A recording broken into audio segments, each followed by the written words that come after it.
மகர ராசி நேயர்களே, உங்கள் ராசிக்கு முயற்சி ஸ்தானமான 3ஆம் வீட்டில் சந்திரன், சனி, லாபஸ்தானத்தில் புதன் சஞ்சரிப்பது சிறப்பான அமைப்பாகும். இதன் காரணமாக ஒரு வளமான பலன்களை அடையக்கூடிய ஒரு வாய்ப்புகள் உங்களுக்கு உண்டு. உங்கள் செயல்களுக்கு நல்ல ஒரு ஆதரவு கிடைக்கும். பண வரவுகள் மிக மிக சாதகமாக இருக்கும். குடும்பத்தில் தடைப்பட்ட சுபகாரியங்கள் கைகூடும். கணவன் மனைவியிடையே ஒற்றுமையானது மிகவும் சிறப்பாக இருக்கும். உங்களது ஆரோக்கியமானது சிறப்பாக இருக்கக்கூடிய ஒரு நாளாக இன்றைய நாள் இருக்கிறது.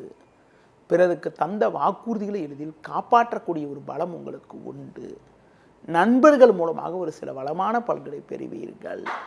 தொழில் வியாபாரத்தில் வேலையாட்களை அனுசரித்து செல்வதன் மூலமாக ஒரு சில முன்னேற்றத்தை நீங்கள் அடைய முடியும். உத்தியோக ரீதியாக பார்க்கின்ற பொழுது எதிலும் பொறுமையோடு செயல்பட்டால் ஒரு நல்ல வளர்ச்சியை நீங்கள் அடைய முடியும்.